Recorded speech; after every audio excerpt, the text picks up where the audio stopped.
అలా యుగంధర్ అనే best popular and charismatic leader ముఖ్యమంత్రిగా ప్రమాణ స్వీకారం చేసి 4 ఏళ్లు గడిచిపోయింది. పరిస్థితులు మారాయి. మరో ఏడాదిలో ఎన్నికలు రాబోతున్నాయి. ప్రస్తుతం యుగంధర్ తీవ్రమైన ప్రజా వ్యతిరేకతను ఎదుర్కొంటున్నాడు. రాజకీయం అంటే మొదట్లో సేవ అనుకున్న ఇతను తర్వాత దశల్లో దాన్ని కమర్షియల్ యాక్టివిటీగా మార్చేశాడు. ప్రజలకి దూరం అయ్యాడు.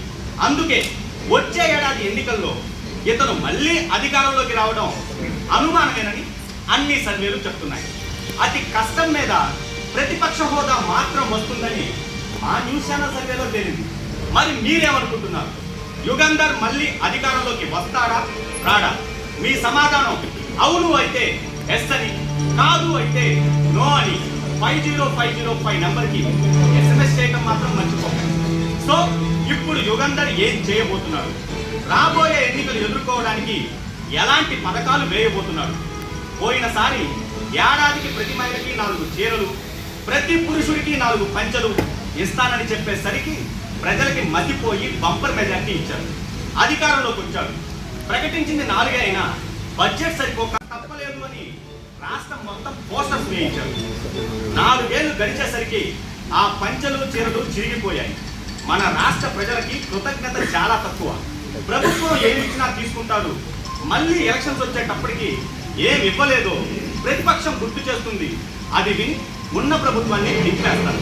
అందుకే రాజకీయ పార్టీలు ఈ తాయిలాల రాజకీయాన్ని దాటాలంటే కులాన్నో మతాన్నో వాడక తప్పడం లేదు. ప్రస్తుతం ప్రజల్లో ఒకటే చర్చ. యుగంధర్ ఫ్రెష్గా ఏ పథకాలు ఇవ్వబోతున్నాడు? ఏ స్లోగన్ ఇస్తాడు? ఎలా గెలుస్తాడు? మరో న్యూస్ ఏంటంటే ఈయన మీద పార్టీలో రహస్యంగా తిరుగుబాటు జరుగుతుందని, ఈయనకి బాగా క్లోజ్గా ఉండేవాళ్లే ఈయన్ని పదవి నుంచి దించేయాలనుకుంటున్నారని. Wait and watch. చూస్తూనే ఉండండి. కెమెరామెన్ శివతో మీ నేకెడ్ నవ్వులు, నగ్నం టీవీ.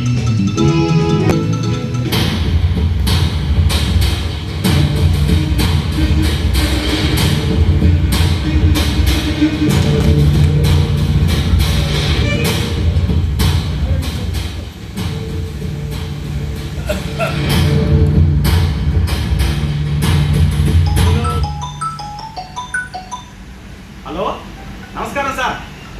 నేను మీ గొంతు మొత్తం రాష్ట్రానికే వెల్ నోటెడ్ సార్. చెప్పండి. వాడెవడు? నాకు వాడి పేరు తెలియాలి సార్. మీరు క్రైమ్ సినిమాలు చూడరా? అందులో వెళ్ళినవడో క్లైమాక్స్ వరకు తెలియదు. అది తెలిసేసరికి పరిస్థితులు హీరో చేతిలో ఉండవు. దీన్నే స్క్రీన్ ప్లే అంటారు సార్. అతను ఎవడో మీ పక్కనే ఉంటాడు. అనుక్షణం మిమ్మల్ని గమనిస్తూనే ఉంటాడు. మీ కుర్చీ కిందకి నీళ్ళు వచ్చి మీ ప్యాంట్ తడిసిపోయేదాకా అతన్ని మీరు కనిపెట్టలేదు సార్. దీన్నే మిస్టరీ అంటారు. ఇంటెలిజెన్స్ వాళ్ళు కూడా ఏదో చెప్తున్నారు కానీ ఏది క్లారిటీగా చెప్పడం లేదు. అసలు ఏం అర్థం కావడం లేదు సార్. ఆ మిస్టర్ వీరుడు తను సీఎం అవ్వగానే ఆ ఇంటెలిజెన్స్ ఐజీకి డీజీకి ప్రమోషన్ ఇస్తారని ఆశ పెట్టుకుంటాడు. అందుకే ఐజీకి ఏం చెప్పట్లేదు సార్. ఇప్పుడు ఎలా? చాలా ప్రాజెక్ట్స్ కాలమే పూరిస్తుంది సార్. Wait and see. మరో దారి లేదు.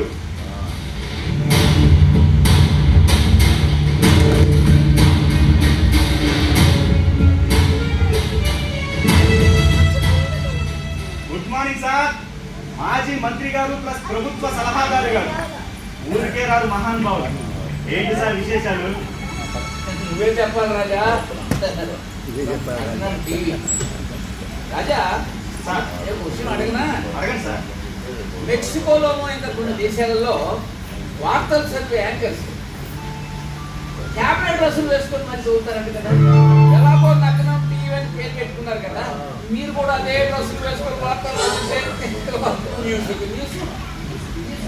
వయసు మీద పడ్డ ఇంకా ఆయావలేదే. రాజా సెక్స్ కూడా అధికారం లాగానే అనుభవించిన కొద్ది ఇంకా కావాలనిపిస్తుంది. కొత్త చూడాలనిపిస్తుంది, కొత్త రుచులు కోరుకుంటుండగా మనిషి ఆలోచనకి వయసుకి సంబంధమే లేదు. రాజా నీకో వాట్సాప్ చెప్పండి సార్. పోయిన నెల అమెరికాలో వాడు ఎవడో 75 ఏళ్ళు తండ్రి అయ్యాడంట. నాకేం తక్కువ still I can you know. ఇప్పుడు నేను న్యూస్ చెప్పనా? 10 రోజుల క్రితం చెన్నైలో ఒక 70 ఏళ్ళ ముసలోడు రూమ్ని అమ్మాయిని బుక్ చేసుకుని 10 నిమిషాల్లో గుండెకి చచ్చాడు. ఈ న్యూస్ ఎలా ఉంది? మీ కోరికలు కొటేషన్లు పక్కన పెట్టండి సార్. మ్మ్. అవతల మీ అల్లుడి అధికారం ప్రమాదంలో ఉంది. ముందు ఆ సంగతి చూసుకోండి. వేరే సర్వే చెప్పండి. కదా అది ఇదా ఇదిగో ఇదేగా ఇన్ని వివరాలు ఎందుకు సార్? మన ప్రభుత్వం ప్రజలకు మంచి చేస్తే మళ్ళీ అధికారం మనదే అన్న కాన్ఫిడెన్స్ మీ మాటలో కనపట్టాల. ఆ కాన్ఫిడెన్స్ ఈ దేశంలో ఏ పార్టీకి లేదయ్యా. ఆ, జనం కూడా అధికారంలో ఉన్న వాళ్ళు 5 సంవత్సరాలు ఇచ్చిన అన్ని తినేసేసి ఆ తర్వాత ఎలక్షన్ వచ్చేసరికి అపోజిషన్ వాళ్ళకి ఓటేస్తున్నారు. అది సరే కానీ ఈ సర్వే అంతా కరెక్ట్ అని అంత కాన్ఫిడెంట్ గా ఎలా చెప్తున్నారు? అది మేము చేయించింది కాదు కాబట్టి, మరి అపోజిషన్ వాళ్ళు చేయించారు కాబట్టి. అబ్బో, మరి ఇప్పుడు మీరేం చేయబోతున్నారు? అది మా సీఎం గారు డిసైడ్ చేస్తారు. ఆయనకి ఈ సర్వేల మీద నమ్మకం ఎక్కువ. అందరి పరిస్థితి అదేలే సార్. ఒకప్పుడు ఎలక్షన్స్ వస్తే ఆ పోస్టర్స్ ప్రింట్ చేసేవాళ్ళు, బ్యానర్లు కట్టేవాళ్ళు, సంపాదించుకునేవాళ్ళు. కొత్త గొప్ప మా ప్రెస్ వల్ల కూడా గిట్టుబాటు అయ్యేది. ఇప్పుడు అంతా సర్వేల వాళ్ళే తింటున్నారు సార్. టైం రాజా టైము. ఒకప్పుడు ఉదయాన్నే లేచి పేపర్ చదివితే కానీ వార్త తెలియదు. మరి ఇప్పుడు క్షణ వార్తలు వచ్చి మన సెల్లో పడిపోట్లా. ఇది అంతే. ఓకే వస్తా. సార్ సార్ సార్ అంతఃపురం ఏదైనా హాట్ ఉంటుంటే వెంటనే ఫోన్ చేసి చెప్పండి సార్. అక్కడ మాలాంటి వాళ్ళకి కామన్ పీపుల్ కి నో ఎంట్రీ కదా. ఖర్చులో ఉంది అలాగే చెప్తారు. Okay done sir. ఓకే.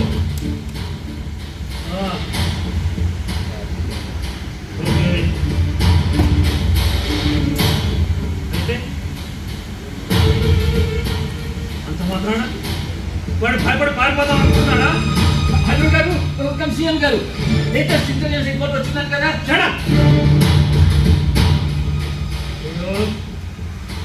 వాడు పులితో చెలగాట మారుతున్నాడు. ఈ యుగంధర్ పంచాయత్ ఏంటో బహుశా వాడికి తెలియదు అనుకుంటా. సరే, వాడి సంగతి నేను చూసుకుంటాను. నువ్వు మాత్రం టచ్లో ఉండు.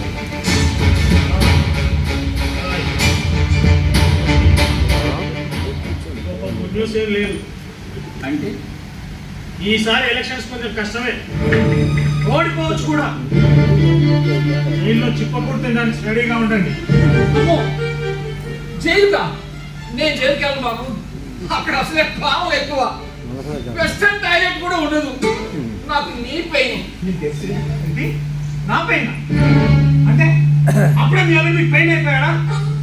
కాంట్రాక్ట్లు తొప్పి కోట్ల వెనకేసుకున్నాక ఇప్పుడు నేను మీకు పెయిన్ అయిపోయానా? సీఎం అయ్యాను కాస్త ఇంగ్లీష్ నేర్చుకోవాలంటే నేర్చుకోగలరా? నీ పెయిన్ అంటే నీ పెయిన్ కాదయ్యా, నీ మోకాలు నొప్పి అని అర్థం. అంటాగా పిల్లనిచ్చిన అల్లు కాకపోతే ఈ పరిశ్రమ విడిగి ఆసనం పగలగొట్టి ఇంగ్లీష్ నేర్చుకుంటాను.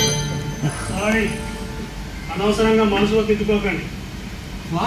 నేను మనసులో తెచ్చుకున్నాడు మీకెలా తెలుసు? అసలు మీరే పొలిటీషియన్ అండి. మీరు అసలు మంత్రి ఎలా అయ్యారో నాకు ఈ రోజుకి అర్థం కాదు. రాజకీయం అంటేనే మనసు చదవడం. మనసు చదవటం సరే, మనసు చదివేది చాలు కానీ టెల్ మీ అబౌట్ ఇప్పుడు తీస్తున్న దారి. ఈసారి మనకు భయంకరమైన ఎదురుగాలు వీస్తాయి. సర్వేలు కూడా పెద్దగా అవైలబుల్ గా లేవు.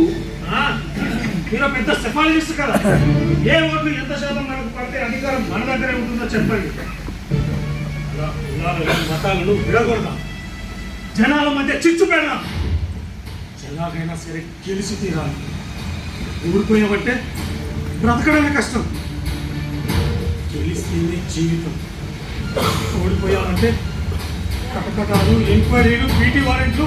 My God! అదే మరి అసెంబ్లీలో అమ్మనా బూతులు తిట్టేసి ఆపగా ప్రజల సొమ్ము మింగేస్తే ఇలాగే ఉంటుంది. నాలికని ఆకలిని కొంచెం కంట్రోల్లో పెట్టుకొని సెన్సిబుల్గా రాజకీయం చేస్తే అధికారంలో ఉన్న ప్రతిపక్షంలో ఉన్న పెద్ద ప్రాబ్లం ఏమి ఉండదు. అది మీ జనరేషన్. ఇప్పుడు కాలం మారిపోయింది. ఇప్పుడు రాజకీయం అంటే అడవిలో జీవితం. బలమైన జంతువు మాత్రమే బ్రతకగలదు, ఆహారాన్ని సంపాదించుకోగలదు. ఇక్కడ పవరే ఆత్మరక్షణ, అదే ఆయుధం. మరి అయితే ఇక్కడ చర్చందుకు జెండా ఎక్కేసేద్దాం, ఎక్కడికైనా పారిపోదాం. ఇగో ప్రూఫ్ దొరికితే కదా జైల్లో పెట్టేది. ఫైల్ అన్ని తగలబెట్టేసేసి ఏదో ఎక్కడ పారిపోదామయ్యా. ఇప్పుడు అలా మారిపోవడం కుదరదండి. రోజులు మారిపోయాయి. ఇప్పుడు ఈ దేశం నుంచి బిజినెస్ మ్యాన్ పారిపోవచ్చు కానీ పొలిటీషియన్ పారిపోకూడదు. ఎయిర్పోర్ట్లోనే అరెస్ట్ చేస్తారు. ఎలాగబ్బా? పోనీ కొత్త వరాలు ఏమన్నా ప్రకటించేస్తే?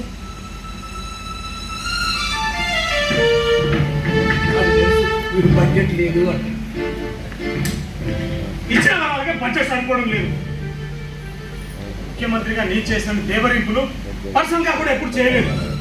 అదే ఈ యుగంధర్ బతుకంతా ఈ 5 సంవత్సరాలు బతుమాలు కూడా పిచ్చమెత్తుకోవడమే అయిపోయింది. చూడరు, ఎవరు ఏమన్నా ఎన్ని తిట్టినా దులిపేసుకొని ముందు సాగిపోవటమే రాజకీయమయ్యా. అది సరే కానీ మీతో మాట్లాడటానికి ఒక మనిషిని రమ్మని చెప్పాను. వస్తుంటాడేమో. అతను వస్తే మన సమస్యకి ఏమైనా సొల్యూషన్ దొరుకుతుందేమో ట్రై చేద్దాం. కానీ అతను వచ్చిన తర్వాత నాకు టైం లేదు, నేను బిజీగా ఉన్నాను అని మాత్రం అనకండి సుమా. నేను ఈ ప్రపంచంలో నీకన్నా చాలా ముందు వచ్చేసానమ్మా. ఇక్కడ ముందు రాకపోతే పెద్ద వండరే ఉంది. సరే కానీ మీ ఆయన జాగ్రత్త. ఇదేదో టీవీ సీరియల్ టైటిల్ అనుకోబాకు. నిజంగా చెప్తాను, మీ ఆయన చాలా క్రియేటివ్గా ఉన్నాడు. జాగ్రత్త చూసుకో.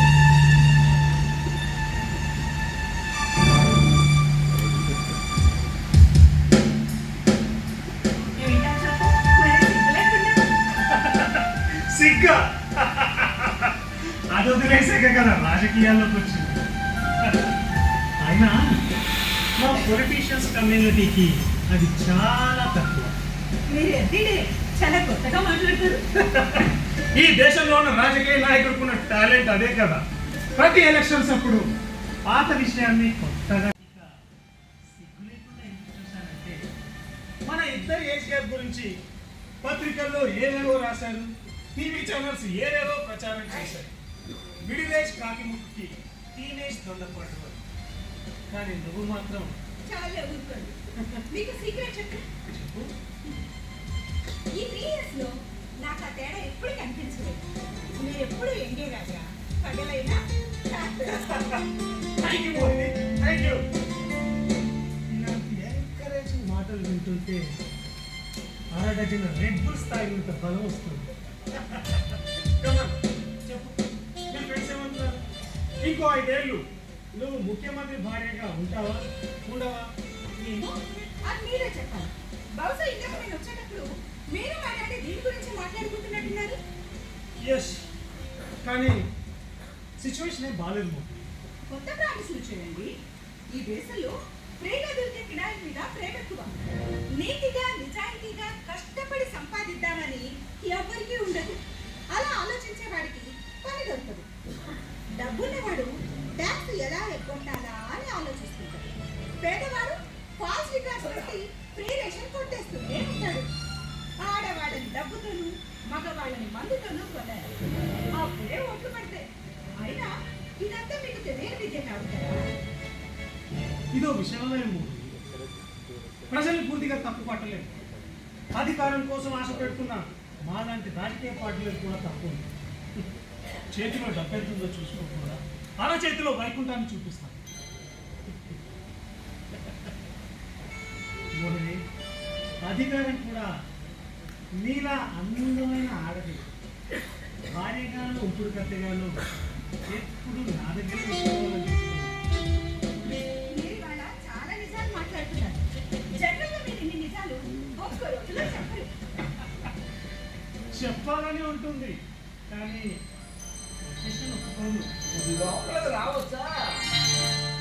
రావచ్చు డాడీ. ఇంకా చీకటి పని. ఇదైనా కళ్ళ తగ్గలేదు. హలో అల్లు గారు, ఇందాక మీతో మాట్లాడేమో మనిషి పిలిచానని అతనే వస్తున్నట్టున్నాడు. వీళ్ళు గోపాలస్వామి, పెద్ద పండితుడు, గొప్ప జ్యోతిష్కుడు కూడా. హలో